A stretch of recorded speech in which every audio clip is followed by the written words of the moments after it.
Այն ինչ որ պետք է եւ բխում է հայ ազգի շահերից։ Մենք դա կորցրել ենք, հայկական օրակարգը կորցված է։ Մեզ պետք է նորից դա վերագտնել եւ դարձնել դա մեր հաջողությունների գլխավոր երաշխիքը։ Դե հիմա կասեք, օքեյ, օրակարգ ուզում եք ստեղծեք, բայց ինչ եք խոսում հիմա Ղարաբաղյան կարգավորման օրակարգից, դա արդեն հին անցած թեմա է։ Այդտեղ մեր պատասխանը հետևյալն է։ Մենք ի վերջո պետք է հասկանանք, մենք ունեցել ենք այդ օրակարգը անցել է բավականին մեծ մի էվոլյուցիա, մեծ մի պատմություն եւ ունեցել է շատ ծանր վախճան։ Մինչև մենք չհասկանանք ինչու է այդպես եղել, մինչև մենք չհասկանանք ոնց կարող էր մեր բուն անկեղծ մեր ժողովրդի շահերից բխող օրակարգը հասնել է խայտառակ վախճանին, մենք չենք կարողանա արտադրել նոր օրակարգեր եւ չենք հասկանա որն է ընդհանրապես որևէ օրակարգի հաջողության հիմքը եւ հնարավորությունը։ Հետեւաբար որոշեցինք հենց առաջին քննարկումը սկսել այդ օրակարգից, այդ մեր առաջին եւ առայժմ միակ հայկական օրակարգից, տեսնել որն է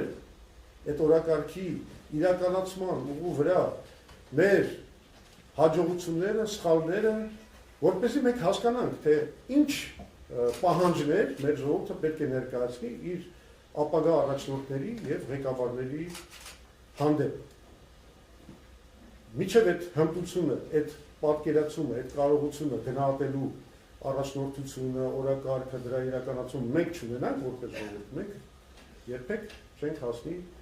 հաջողության։ Հետևաբար մենք որոշեցինք անդրադառնալ հենց այս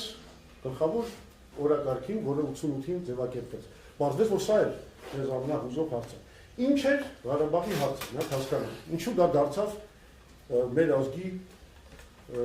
ամենամեծ օրակարգը։ Իհարկե, մենք գիտենք, որ դրանից հետո բացվեցին այլ օրակարգեր, անկախության ձեռքբերում, ժողովրդավարացում, հողի սեփականաշնորհում, մեծ շուկայական տնտեսության անցման ռեֆորմներ եւ այլն եւ այլն։ Բայց եկեք բոլորս ընդունենք եւ խոստովանենք, որ այնուամենայնիվ այս ամենիչի հիմքում որպես գլխավոր մեզ բոլորիս մոբիլիզացնող, բոլորիս ոտքի հանող, բոլորիս պայքարին sense նվիրող առիթը եղել է Ղարաբաղի հարցը։ Ուրեմն ինչ է Ղարաբաղի հարցը։ Նա էդ էլ ասենք, որովհետեւ հիմա շատ են շարքումները, թե ինչի համար դա սկսվեց, արժեր սկսել եւ այլն, հատկապես այս օրվա իշխանություններն են հարցերը դնում, համարյա թե մեղադրելով մեր ազգին դրա մեջ, որ մենք ինչի մտանք այդ բանի մեջ, ինչի ընդհանրապես պետք է գնանք մի ուղղությամբ, որը այն ինչ որ իրանք անվանում են իրական Հայաստան, իրական Հայաստանի կայացման ուղիները պետք է խոչընդոտել։ Այսինքն այս ինչ որ իմաստով համարեք նաև պատասխան մեր իշխանություններին այսօրվա։ Ղարաբաղի հարցը շատ պարզ հարց է իրականում։ Մենք գիտենք, որ կա Լեռնային Ղարաբաղի ինքնավար մարզ Ադրբեջանի կազմում, նույն սովետական միությունում, որտեղ այդ մարդիկ իրականում հալածվում են ազգային հողի վրա։ Հայերին հալածում էին, հայերի շուրջ ստեղծվել էր մի ծանր մթնոլորտ, որը ուղղված է նրան, որ դուրս մղեն հայերին Լեռնային Ղարաբաղից։ Այն ինչ որ մենք այն ժամանակ կոչում էինք սպիտակ ցեղասպանություն, եթե հիշում եք։ Այսինքն առանց արյան ցեղասպանություն։ Ավելին Ադրբեջանի Հանրապետությունը բազմաթիվ ծրագրեր էր իրականացնում Ղարաբաղում, կառուցում էր ինչ-որ քաղաքներ, բնակեցնում էր նրանց ադրբեջանցիներով, այսինքն ստեղծվել էր մի իրավիճակ, որ ակնհայտ էր, որ դրված է ստրատեգիական նպատակ փոխել ժողովրդագրական իրավիճակը Լեռնային Ղարաբաղում հօգուտ ադրբեջանցիների։ Եվ աչքի առաջ ունենալով այն ինչ որ կատարվեց Նախիջևանի հանրապետությունում, երբ որ բավականին մեծ հայկական բնակչությունից, որը ապրում էր պատմական հողում, մենք ունեցանք վերջը արդեն 4%-անոց, մինչև այս դեպքերը 4%-անոց հայկական բնակչություն Նախիջևանում, այսինքն Նախիջևանը դատարկել էին հայերից, եւ նույն բանը փորձում էին անել Լեռնային Ղարաբաղում։ Եվ սա իհարկե մեծ անարդարություն էր, եւ երբ որ Գորբաչովը հայտարարեց, որ ինքը գնում է դեպի դեմոկրատիզացիա, կոչ արեց, որ բոլորը հարցերը դեմոկրատական կարգերով, այդպես քննարկումներով բան փորձեն լուծել, այս խնդիրը պայթեց։ Խնդիրը պայթեց, բայց պայթեց ոչ թե որպես ինչ-որ խժդժություն, բռնություն, դա պայթեց շատ լուրջ իրավական սահմաններում։ Այսինքն սահմանադրական, իրավական, սահմանափակումների ներքո է անցել այդ պայքարը եւ գիտեք, Լեռնային Ղարաբաղի ինքնավար մարզի հայտարարությունը եղավ սկզբից, որոշումը տեղի ունեցավ, որ խնդրեցին այդ Լեռնային Ղարաբաղը փոխանցել Հայաստանի Հանրապետություն, Ադրբեջանի Հանրապետության կազմից եւ հետո եղավ Հայաստանի Հանրապետության որոշումը, որը արդեն Ղարաբաղյան շարժման ներքո եղավ, որ մենք համաձայն ենք ընդունել Լեռնային Ղարաբաղը մեր կազմի մեջ։ Հիմա ամենակարևոր բանը, որ իդեպ մի բան ասեմ ձեզ, ես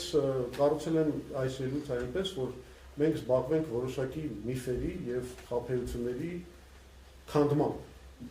Եվ այդ միֆերից մեկը մենք ունենք այդ սլայդը։ Առաջին միֆը, որ ես կուզեի քանդեի, դա կոչվում է մոտավորապես հենց ձևակերպվում, որ հայոց համազգային շարժումը կամ ընդհանրապես այդ Ղարաբաղյան շարժման լիդերները հայտարարել էին միացում, այդ միացում ծրագիրներ, իսկ հետո հրաժարվեցին դրանից։ Չէ՞, լսել եք, շատերը լսել եք այդ բանը, որ դավաճանեցին, բան արեցին, փոխեցին ուղին, առաջ դրել էիք այդ բանը խնդիրը միավորվելու, հələ մի հատ էլ որոշում ընդունեցիք, բա հետո խի հրաժարվեցիք դրանից, բանսից ինչ-որ բաներ են ասում։ Այս հարցին պետք է պատասխան տալ, եւ այս միֆը, առաջին միֆը կամ խաբկանքը կամ խաբեությունը պետք է ջարդել։ Եվ պարզ բան է եղել։ Բանն այն է, որ մենք գործում էինք խորհրդային միության սահմաններում, եւ խորհրդային միությունում գործում էր այսպիսի մի փաստաթուղթ, խնդրում եմ փոխեք բանը, սլայդը, չէ, բանը, սահմանադրության սլայդը դրեք, չկա։ Այսպիսի մի փաստաթուղթ էր գործում, Կոնստիտուցիա Սոյուզа Սովետских Սոցիալիստических Ռեսպուբլիկ, որում մասնավորապես նախատեսված էր այսպիսի մեխանիզմ, տեսեք, նախ 72 հոդվածի համաձայն կարող էր ցանկացած հանրապետություն դուրս գալ խորհրդային միությունից, բայց բացի դրանից 73 հոդվածը ասում էր, որ խորհրդային միության բարձրագույն մարմինները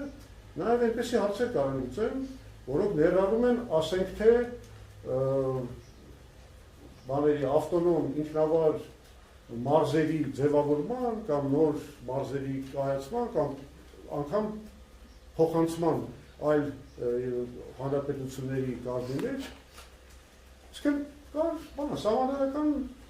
մեխանիզմ եւ ճանապարհ։ Միացումը ուներ շատ հստակ իրավական հիմք։ Միացում ծրագիրը ուներ շատ հստակ իրավական հիմք։ Եվ մենք այդ հիմքը սրբորեն դրանով գնացինք, ճիշտ է եղավ Սումգայիթ, որպես պատասխան, այսինքն մեր սահմանադրական պայքարին ադրբեջանցիք պատասխանեցին Սումգայիթյան ջարդերով, մենք միևնույն է շարունակեցինք շարժվել սահմանադրական մեխանիզմներով, օրինական մեխանիզմներով, դրան հետո նոյեմբերին արդեն հետևեցին Կիրովաբադի, Բաքվի, Շեմախայի եւ տարբեր այլ ադրբեջանական բնակավայրերում հայ բնակչության ջարդերը եւ պետք է ընդունել նաեւ, որ այդ ժամանակ նաեւ փոխադարձ բռնություններ տեղի ունեցան Հայաստանում ադրբեջանցիների նկատմամբ, բայց դա արդեն գիտեք ինչ է, համբերության բաժակը սպառվել էր եւ այդ բաները տեղի ունեցան եւ այո, պայքարը արդեն ձեռք բերեց մի քիչ ավելի դաժան բնույթ, բռնություններ տեղի ունեցան եւ այլն եւ այլն։ Հիմա այդ ժամանակ ընդունվեց մի կարևոր որոշում, եթե հիշում եք, 89 թվի դեկտեմբերի 1-ի որոշումներ, որը այստեղ ներկայացված է, որ Հայաստանը եւ Լեռնային Ղարաբաղը ոնց որ համաձայնում են միավորել իրենց տարածքները միասնական պետության մեջ։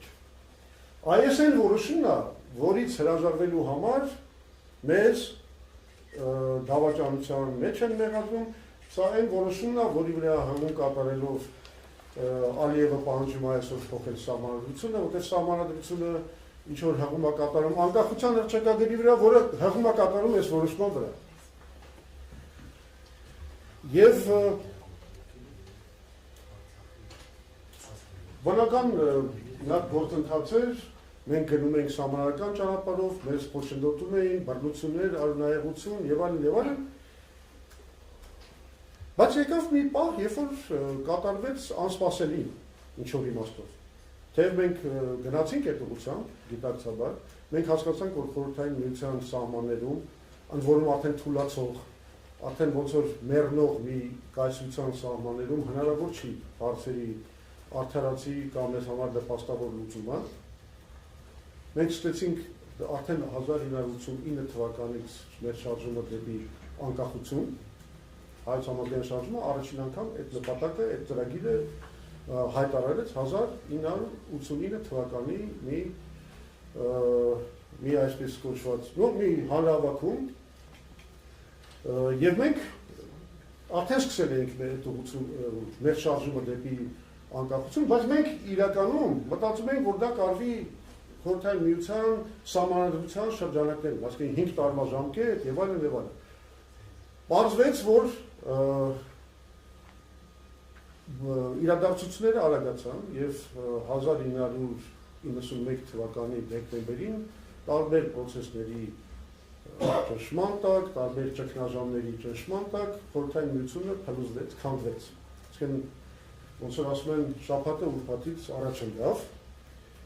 Եվ մենք հայտնվեցինք մի նոր իրավիճակում, որը կոչվում է, հիմա ես կասեմ ոնց է դա կոչվում, միանգամից չեք հասկանա, բայց կբացատրեմ։ Uti possidetis iuris։ Սա ուրեմն լատինական իրավական սկզբունք է, հռոմեական դեր իրավունքից, որը նշանակում է, եթե բառացիորեն թարգմանենք հայերեն, դուք իրավունք ունեք օգտագործելու։ Բայց ասեմ, այս թարգմանությունը ոչ մի կապ չունի այս սկզբունքի բուն էության հետ, ինչ-որ չափով։ Գաղափարը հետևյալն էր։ Uti possidetis iuris սկզբունքը արդեն 1820 թվականից օգտագործվել է միջազգային իրավունքում, հետո երբ որ կոլոնիալիզմի ամբողջ համակարգը աշխարհում քանդվում էր, դա դառավ հիմնական սկզբունքը, դրա գաղափարը հետևյալն է, որ եթե ինչ-որ մի մեծ պետություն քանդվում է եւ դրա տերիտորիայի վրա ստեղծվում են անկախ պետություններ, այդ անկախ պետությունները իրենց ինքնիշխանությունը եւ իրենց անկախությունը օրինական ձևով ձեռք են բերում այն սահմաններում, որոնք գործել են փլուզման պահին։ Սա շատ հայտնի սկզբունք է, այստեղ դուք տեսնում եք խորհրդային միության եւ Յուգոսլավիայի քարտեզները, որովհետեւ խորհրդային միության փլուզումից հետո առաջացավ 15 հանրապետություն, ինչպես հայտնի է, Յուգոսլավիայի փլուզման արդյունքում առաջացավ 6 հանրապետություն, նախկին հարավսլավական եւ հետաքրքիր որոշումներ ընդունվեցին միջազգային հանրության կողմից, որ այնուամենայնիվ, քանի որ քաոս չստեղծվի, որ բանը անվտանգության այս վերահսկողությունը, անվտանգության խնդիրները վերահսկողությունից դուրս չգան, պատերազմները չծավալվեն, ուրեմն պետք է հաստատել այս սկզբունքը։ Հետևաբար դա ինչ է նշանակում։ Նշանակում է, որ Լեռնային Ղարաբաղը հենց ի սկզբանե հայտնվեց մի վիճակում, երբ որ ինքը ճանաչվում էր միջազգային հանրության կողմից, արդար թե ոչ արդար Ադրբեջանի կազմում։ Անկամ եթե Ադրբեջանը արդեն չէր վերահսկում այդ տարածքը, բայց այնուամենայնիվ այդ սկզբունքը սկսեց կիրառվել։ Իդեպ Յուգոսլավիայի դեպքում 92-93 թվականներում հատուկ բաներ հանձնաժողովներ ստեղծվեցին, այդ որոշումներ ընդունեցին, այսպես կոչված Ռոբեր Բարտինդերի ֆրանսիացի մի սահմանադրական մասնագետ հանձնաժողովը, որը բոլոր սկզբունքները բացահայտ ամրագրեց, բանի դեպքում, խորհրդային միության դեպքում ֆորմալ այդ բանը չարվեց, բայց այդ նույն հարավսլավական ճգնաժամի տիրապետման սկզբունքները ավտոմատ կիրառվեցին խորհրդային միության նկատմամբ։ Եվ մենք հայտնվեցինք մի նոր վիճակում։ Իսկն ես շատ լավ հիշում եմ, ես այն ժամանակ արդեն Գերագույն խորհրդի նախագահ Լևոն Տեր-Պետրոսյանի խորհրդականն էի, այդ էր առաջի պաշտոնը մինչև Տեր-Պետրոսյանի նախագահ դառնալը, արդեն ձևավորվում էր նախագահական ապարատը եւ կար այդ արդեն Աշոտ Մանուչարյանի գլխավորած գլխավոր խորհրդականի ապարատը, ամբողջ կարևոր քննարկումները, ընթացքները, ամենակարևոր թեման էս էր։ Ինչպես արձագանքենք այս նոր ստեղծված մթնոլորտին, նոր ստեղծված իրավական միջավայրին։ Եվ շատ երկար բանից քննարկելուց հետո հասկանալով, որ եթե մենք շարունակենք այդ միացումի կոնցեպցիայով Ղարաբաղի հարցի առաջ տանելը, դա կընկալվի այս նոր ուտի պոսիդետիս յուրիս սկզբունքի գործելու այս միջավայրում կընկալվի որպես տերիտորիալ հավակնություն Ադրբեջանի նկատմամբ, որպես ոտնձգություն Ադրբեջանի այս բանի տարածքի նկատմամբ եւ որպես ոտնձգություն սահմանների անխախտելիության վրա, մենք հասկացանք, որ այդ խաղում մենք պարտվելու ենք։ Դա ամբողջ աշխարհի կողմից ընկալելու են որպես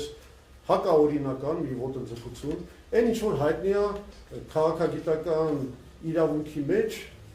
կամ գիտության մեջ իրեդենտա, իտալական մի տես բառ կա, իրեդենտա կամ իրեդենտիզմ, այսինքն երբ որ ազգի երկու մաս փորձում են իրար հետ միավորվել, լինելով տարբեր պետություններում, դա կոչվում է այդ տերմինով իրեդենտիզմ եւ այդ իրեդենտիզմը միջազգային իրավունքի կողմից չէր ընդունվում։ Հետևաբար մենք պետք է մեր օրակարգը, այսպես կոչված,